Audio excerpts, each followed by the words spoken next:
구독자 여러분, 대부분의 나무들은 잎을 떨구고 월동 준비를 하고 있는 늦가을임에도 불구하고 이 나무는 푸른 잎을 가지고 느긋하게 꽃을 피워 향기를 발산하면서 벌과 나비를 불러들이고 있습니다.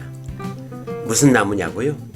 이 나무는 담장이나 다른 나무를 타고 올라가면서 살아가고 있는 송악이라는 동굴 식물입니다. 식물 다큐 TV는 식물과 관련하여 재미있는 내용들을 알아보고 이야기하는 생태 학습장이면서 식물 놀이터입니다. 많이 찾아주십시오. 인원 제한이 없는 공간으로 시끌벅적한 놀이터가 되길 소망해 봅니다. 안녕하십니까. 식물다큐TV의 강PD 인사드립니다. 오늘은 눈을 맑게 하고 머리가 좋아진다는 송악이라는 주제로 요즘 녹색 잎과 열매를 매달고 있는 송악에 대해 알아보려고 하는데, 송악은 꽃피는 시기나 열매의 모양, 살아가는 방식 등이 대부분의 나무들과는 다른 점이 많은 나무이고, 옆에 있으면 눈을 맑게 하고 머리가 좋아진다고 하는 나무인데요. 송악에 숨어있는 비밀들을 하나하나 알아볼 거니까요.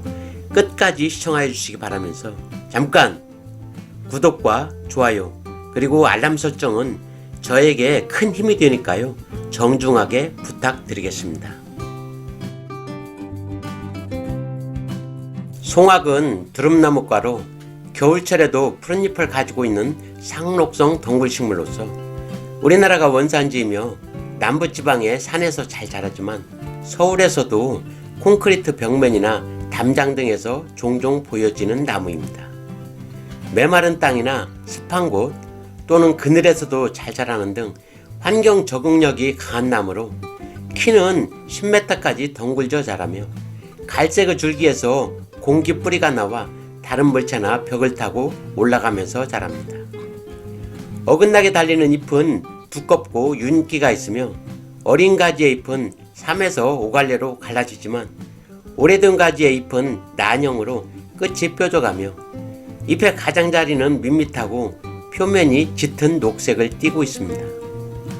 다른 나무들과 달리 늦가을인 10월부터 11월, 늦게는 초겨울까지 꽃이 피는데 가지 끝에 5mm 정도의 작은 황록색의 꽃들이 집단으로 모여 피며 꽃잎 5개에 5개의 수술이 있고 암술 때는 1개로 보이지만 5개가 모여있는 형태입니다. 이듬해 4월에 둥글납작한 열매가 검은색으로 익는데 윗부분이 짙은 검정색의 꽃쟁반이 둥글게 남아있고 꽃쟁반 가운데에 뾰족한 영구 암술대가 붙어있어 다른 열매에서 보기 힘든 특이한 형태를 보이고 있습니다. 송악은 우리나라에 많지 않은 상록성 덩굴나무로 겨울에도 푸른 잎을 가지고 있어 매력이 있으며 결각이 크게 져서 세 갈래로 갈라지는 잎의 모양이 아름답고 대부분의 나무들이 잎을 떨구는 초겨울에 꿀이 많은 꽃을 피움으로써 꿀에 목말라 있는 벌이나 나비에게 단비 같은 꿀을 제공하고 있습니다. 꽃이 지고 난 뒤 달리는 열매는 녹색에서 검정색으로 변하는데 둥근 꽃쟁반에 영구 암술대까지 붙어 있어 특이한 모습을 하고 있는 등 다른 나무들과 차별화된 열매를 가지고 있는 식물입니다. 또한 칡이나 담쟁이 등 대부분의 덩굴나무는 다른 나무를 감고 올라가 오래 두면 그 나무를 죽이는 경우가 많은데 송악은 줄기에서 공기뿌리가 나와 다른 나무에 붙어 살기 때문에 큰 피해를 주지 않고 공생하면서 함께 자라는 나무라고 합니다. 송악의 다른 이름으로는 아이비와 유사하여 한국의 아이비 또는 담장나무라고도 하며 남쪽 지방에서는 소가 잘 먹는다고 하여 소밥이라고 부른다고 하고 푸른 잎을 가지고 있어 늘푸른 등나무라는 뜻의 상춘둥이라고도 하며 줄기가 용의 비늘을 닮았다고 하여 용린이라는 이름으로도 불린다고 합니다.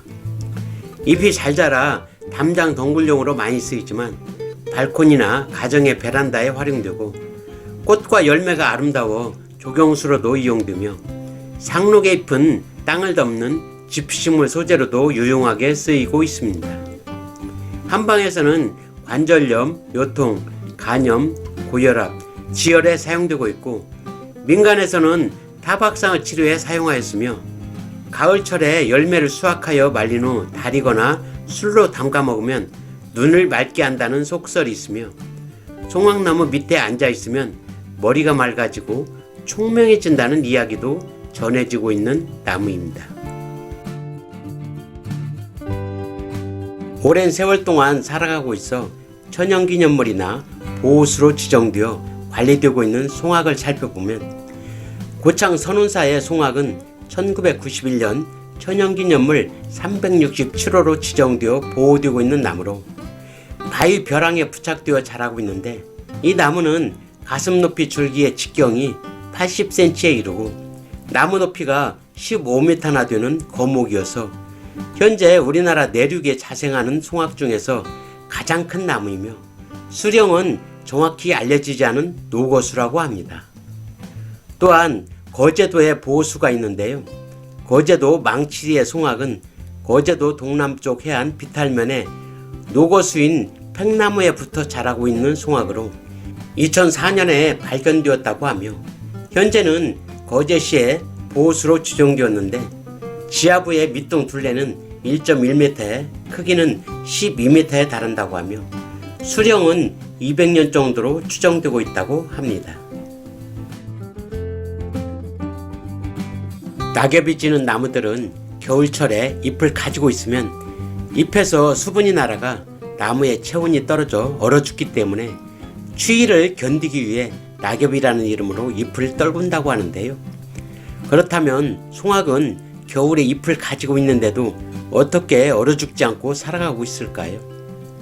송악을 포함한 상록수들은 겨울이 다가오면 세포 내에 아미노산이나 스크로우스 등의 당분을 비축하기 위해 세포에게 함유된 물을 기공을 통해 밖으로 증발시킵니다.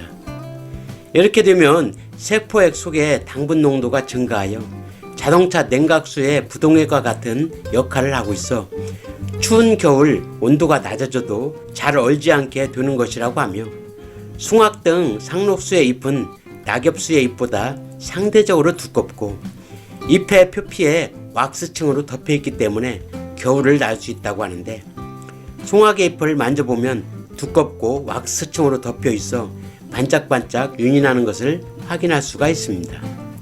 따라서 송악은 세포액 속의 당분 농도를 높게 하여 어는 걸 방지하고 잎이 두껍고 왁스층으로 덮여있어 수분 증발을 통제할 수 있기 때문에 겨울에도 얼어 죽지 않고 살아간다고 합니다.